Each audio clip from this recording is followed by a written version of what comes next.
Você sabia que João Batista queria ser batizado por Jesus?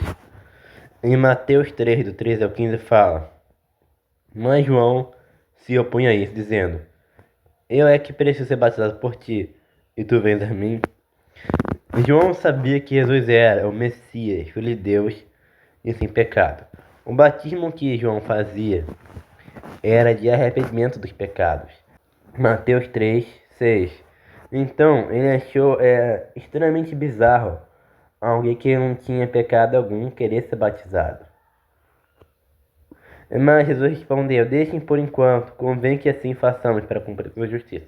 Mateus 3,15.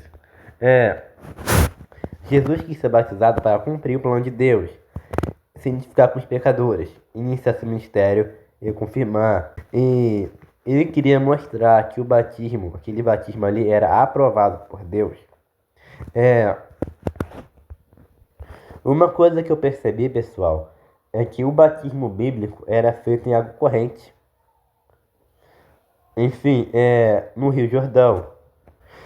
Já vou falar mais sobre isso. João mergulhar a pessoa inteira. Depois de ser batizado, Jesus saiu logo da água. Mateus 3,16. Isso mostra que Jesus foi imerso na água, não só água derramada na cabeça. Entendeu? E Mateus 3,16 17 fala: Eis que os céus se abriram, e viu o Espírito de Deus descendo como uma pomba, vindo sobre ele. E uma voz do céu dizia: Este é meu filho amado, em quem me agrado. Este momento da confirmação divina do Messias era do ministério público de Jesus, né? O Pai, o Filho e o Espírito Santo presente, algo único e simbólico. E da onde veio o batismo? Da onde João inventou isso? João não inventou o batismo da cabeça dele, tá? O batismo tem origem judaica. Antes de João, os judeus já praticavam rituais de purificação com água, a mikvah. Quando alguém se tornava judeu, gentil se convertendo, ele se lavava em uma mikvah. Uma imersão ritual era feita para a purificação de impurezas após o parto, menstruação, cortando cadáveres, lá em Levítico. Ou seja, a purificação por água já existia no judaísmo. João Batismo se apegou a essa prática e deu um novo sentido. Um batismo único definido de arrependimento dos pecados em preparação para o Messias. O batismo que João Batista fazia era algo novo, tá? Totalmente novo. Antes, as pessoas se purificavam por regra da lei, água, sacrifício, etc. Mas João veio como muito profeta, preparando o caminho para Jesus Cristo. Ele chamava o povo ao arrependimento, sem depender do templo ou sacerdote. Eu vos batizo com água para arrependimento, mas aquele que vem depois de mim é mais poderoso. Mateus 3,11. Ele sabia que Jesus traria algo maior, o batismo com o Espírito Santo e fogo. O que é água corrente? Água corrente não quer dizer que a água correu de alguém, mas que a água se move naturalmente. A água que flui de uma fonte, como rio, ribeiro, nascente, córregos, riachos. É um poço de água parada, como a de um poço, cisterna ou lago sem fluxo. Na tradição judaica, de onde João veio, a água corrente era considerada pura. No Antigo Testamento, Deus ordenava que certas purificações fossem feitas em água viva, Mahaim Shaim, ou seja, água que corre, viva, em movimento. Em Levítico 14, do 5 ao 6, fala: E o sacerdote mandará imolar uma ave sobre um vaso de barro, sobre águas vivas. Enquanto João Batista fazia batismo no Rio Jordão, ele estava seguindo a pureza ritual judaica, usando água viva, corrente, que representa vida, né? E representa nova vida e purificação verdadeira, basicamente isso. Enfim, eu fui batizado em água parada, mas contou como batismo. Pela minha ignorância, Deus teve misericórdia. Mas o céu deveria ser água corrente. Deus valoriza o coração e a sinceridade do arrependimento, não apenas a forma técnica. Em Atos 17:30 fala: Deus está agora ordenando a todos os homens que se arrependam, porque ele tem fixado um tempo em que fará justiça. Isso mostra que Deus leva em conta o conhecimento e a intenção da pessoa, não só atos externos. Entendeu? Então, mesmo se você se batizou igual eu, sem saber que não podia fazer isso, porque eu me batizei em água parada, não sabia que não podia ser. Mais uma coisa. As pessoas falam: na época de Naamã, aquele general sírio, ele reclamava que o Rio Jordão era impuro e não podia se lavar ali. Mas na época de João Batista, o Rio Jordão era considerado um rio puro, sagrado e tinha um significado espiritual muito forte para o povo hebreu. É o rio que Josué atravessou com o povo de Israel para a terra prometida. O rio onde Elias e Eliseu realizaram milagres. Era a ver com passagem, purificação, renascimento. Aí você vai para a época de é, Naamã e era um rio impuro. Vamos lá. Bora para o contexto do porquê Naamã foi impuro. Naamã era um comandante do exército da Síria. Descrito lá em 2 Reis, capítulo 5, ele era poderoso e respeitado, mas sofria de lepra, né? Uma doença de pele muito grave. Na época não tinha cura. E tipo, o que aconteceu foi o seguinte.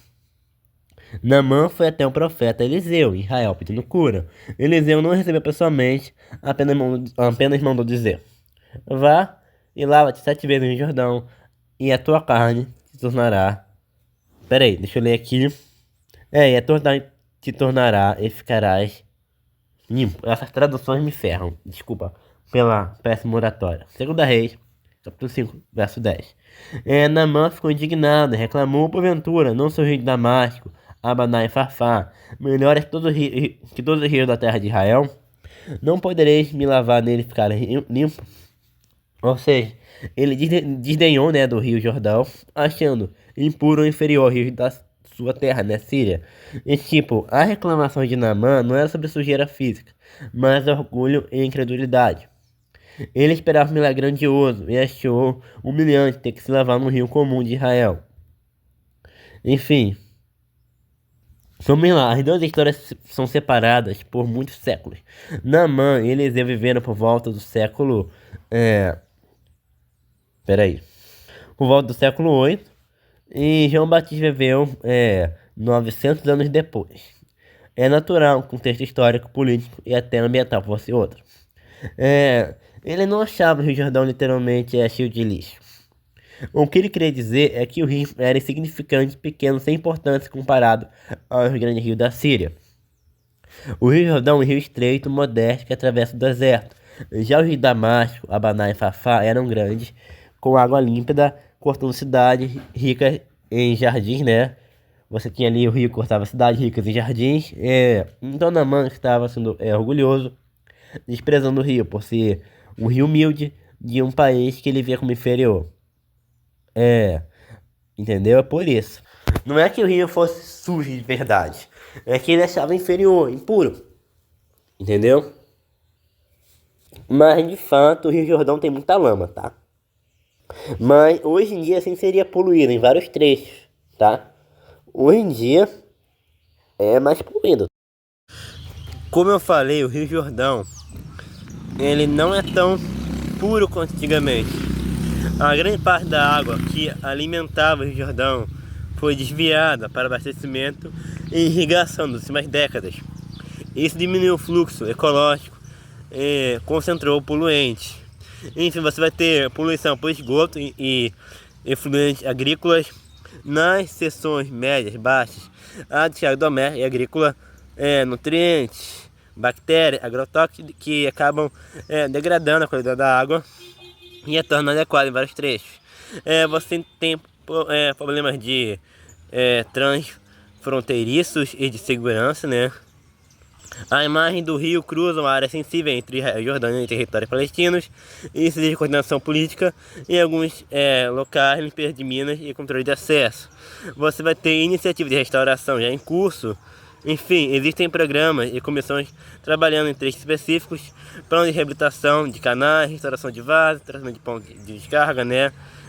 Você precisa mapear todas as descargas pontuais, eletrodomésticos, fish farm, industriais, fonte difusa, agrícola, o resultado, plano de ações priorizadas por trecho, o monitoramento de vazão, né, qualidade de água, né, essas coisas, sólidos suspensos, entendeu?